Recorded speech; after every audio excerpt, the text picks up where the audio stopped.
निर्भया को बख्श दो। जी हां, निर्भया कांड के एक दोषी मुकेश सिंह के एक इंटरव्यू को लेकर यह हंगामा मचा हुआ है। मुकेश सिंह तिहाड़ में बंद है और फांसी का इंतजार कर रहा है। मुकेश सिंह के इंटरव्यू के लिए इजाजत क्यों दी गई, इस सवाल को लेकर सड़क से लेकर संसद तक हंगामा बरपा हुआ है। आखिर कैसे एक बलात्कारी के इंटरव्यू की इजाजत दे दी गई? 2 दिन से ये बात चर्चे में आ रही है। आप लोग विचार करेंगे, उसके बाद करेंगे। ये क्रोकोडाइल टीयर्स नहीं चाहिए औरतों को। बीबीसी को डॉक्यूमेंट्री के लिए अनुमति देने का ये लेटर है। जी न्यूज के पास गृह मंत्रालय के लेटर की कॉपी है, जिसमें डॉक्यूमेंट्री बनाने के लिए डॉक्यूमेंट्री निर्माताओं को एनओसी दी गई थी। असैसिन फिल्म लिमिटेड को इंटरव्यू के लिए मुकेश की ओर से दिया गया सहमति पत्र भी जी न्यूज के पास है। इस लेटर पर मुकेश का 7 अक्टूबर 2013 का दस्तखत है। मुकेश के हां कहने के 10 दिन बाद 17 अक्टूबर 2013 को इस लेटर को तिहाड़ जेल प्रशासन की ओर से डॉक्यूमेंट्री के निर्माताओं को दिया गया था। इस पत्र में मुकेश की ओर से लिखा गया है कि आज से यानी 17 अक्टूबर 2013 से 9 महीने या फिर इस केस की कानूनी प्रक्रिया खत्म होने से पहले डॉक्यूमेंट्री का प्रसारण किसी भी रूप में नहीं कर सकते। A no objection certificate to shoot the documentary featuring interview of convicted inmates in Tihar jail of cases related to atrocities against women was given by the Ministry of Home Affairs on 24 July 2013। Tihar के भीतर एक rapist के interview की इजाजत कैसे दी गई, इस पर हंगामा छिड़ा है। उपसभापति महोदय, सरकार का कहना है कि अनुमति पिछली सरकार के वक्त दी गई थी, लेकिन तत्कालीन गृह मंत्री सुशील कुमार शिंदे ने परमिशन देने से इनकार किया है। हमने कोई परमिशन नहीं दी, मेरे पास कुछ पेपर नहीं आ गया था, इसकी मुझे कुछ प्रकार की जानकारी नहीं है। विदेशी निर्माताओं को तिहाड़ के भीतर दिल्ली गैंगरेप के दोषी के इंटरव्यू पर सड़क से लेकर संसद तक गुस्सा है, लेकिन Delhi police commissioner BS Bassi jail में बंद क्रिमिनल के इंटरव्यू की इजाजत देने में कानूनन कुछ भी गलत नहीं मानते हैं। हमने रेगुलर ऑर्डर ले लिया है और उसकी जानकारी हमने बीबीसी को भी दे दी है और अन्य बाकी जो चैनल्स हैं दिल्ली इंडिया में उनको सबको बता दिया है कि माननीय न्यायालय ने इसकी ब्रॉडकास्ट पे, पब्लिकेशन पे और इसको अपलोड करने पे इंटरनेट पे इस पे रोक लगाई है। निर्भया केस में हुई इस लापरवाही पर केंद्र ने कड़ी कार्रवाई का भरोसा दिया है। बीबीसी को भी इस इंटरव्यू को किसी भी सूरत में यूट्यूब समेत किसी भी साइट पर प्रसारण न करने का फरमान जारी किया गया है। प्रसाद भूसेकर के साथ मनीष शुक्ला, जी मीडिया, दिल्ली। तो निर्भया केस के गुनहगार का इंटरव्यू कैसे हो गया, इस सवाल पर आज संसद में भी बड़ा हंगामा हुआ। सांसदों ने एक सुर में इस मामले में दोषी अधिकारियों पर कार्रवाई की मांग की। सरकार ने किसी को भी नहीं बख्शे जाने का भरोसा दिया, प्रसारण पर रोक भी लगा दी गई, लेकिन सवाल अब भी जस का तस है, आखिर एक बलात्कारी का इंटरव्यू क्यों?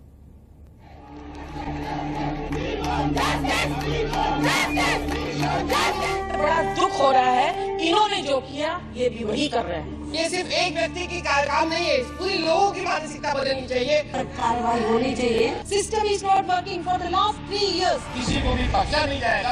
आप विचार करेंगे, उसके बाद करेंगे। रेपिस्ट टेलीकास्ट करने की इजाजत किसी भी सूरत में भविष्य में नहीं दी जाएगी, ये मैं इंश्योर करूंगा। अच्छा हुआ कि ये document take action, report to this house. उस आदमी को जेल से छोड़िए।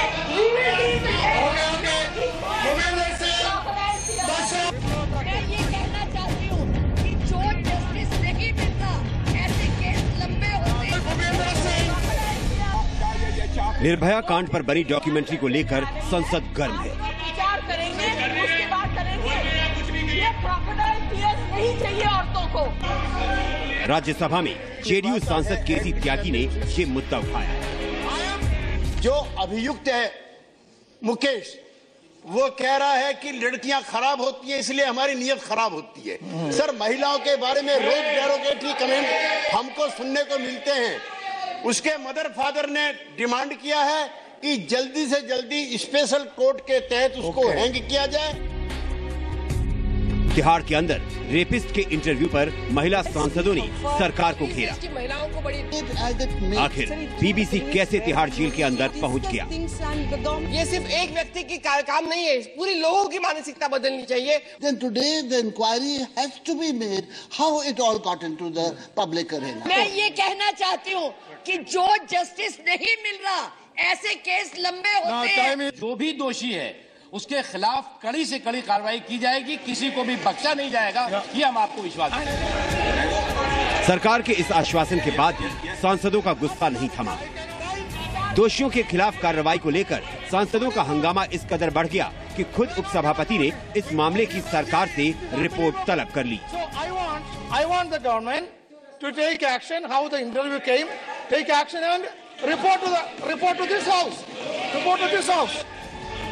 विरोधी दल के सांसद सरकार से इस मामले में जवाब की मांग पर अड़े रहे और इस प्रकार से भविष्य में किसी को जेल में जाकर और इस प्रकार की रेपिस्ट का टेलीकास्ट करने की इजाजत किसी भी सूरत में भविष्य में नहीं दी जाएगी, ये मैं इंश्योर करूंगा। सरकार की इस सफाई के बाद भी सांसदों का गुस्सा नहीं थमा।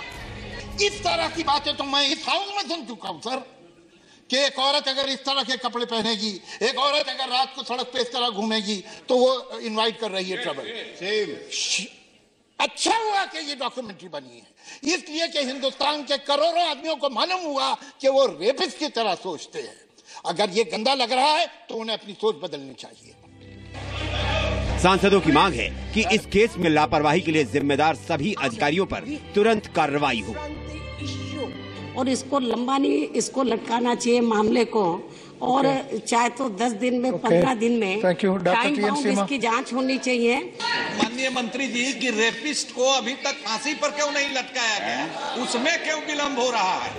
24 जुलाई 2013 को डॉक्यूमेंट्री के लिए इजाजत कुछ शर्तों के साथ दी गई थी, जिसमें कहा गया था कि इस पूरी डॉक्यूमेंट्री को बिना एडिट किए जेल प्रशासन को पहले दिखाना होगा, लेकिन इन शर्तों का उल्लंघन किया गया। तिहाड़ जेल प्रशासन ने 7 अप्रैल 2014 को डॉक्यूमेंट्री निर्माताओं को नोटिस भेजकर बिना एडिट किए हुए फुटेज को दिखाने को कहा, लेकिन डॉक्यूमेंट्री बनाने वालों ने एडिटेड पोर्शन दिखाया। सरकार ने संसद को भरोसा दिलाया है कि किसी भी हाल में तिहाड़ के भीतर हुए इस इंटरव्यू का प्रसारण नहीं होगा, चाहे वेब पोर्टल हो, प्रिंट मीडिया हो या इलेक्ट्रॉनिक मीडिया। रवि त्रिपाठी और मनीष शुक्ला के साथ नीरज ठाकुर, जी मीडिया, दिल्ली। अगर आज निर्भया जिंदा होती तो यही कहती, अब बस करो। निर्भया को लेकर संसद में आज महिला सांसदों के साथ साथ पुरुष सांसदों ने भी आवाज उठाई। एक बलात्कारी का इंटरव्यू आखिर कैसे हो गया? लेकिन निर्भया के माता पिता तो आज भी बेटी को इंसाफ कब मिलेगा, कैसे मिलेगा, इसी की राह देख रहे हैं।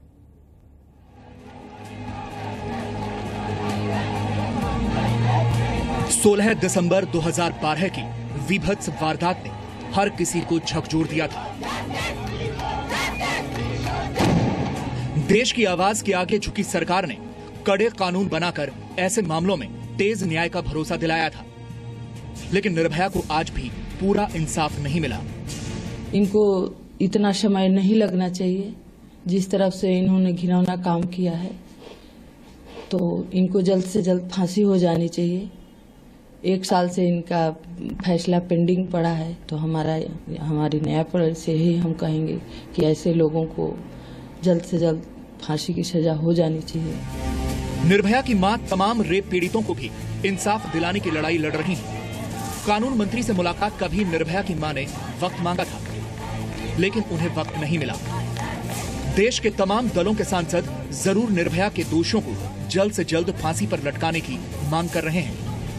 ऐसे लोगों को सिर्फ सजा ही नहीं दी जानी चाहिए, पर ऐसी प्रवृत्ति के जो लोग हैं उनको समाज की मुख्य धारा से अलग कर देना चाहिए।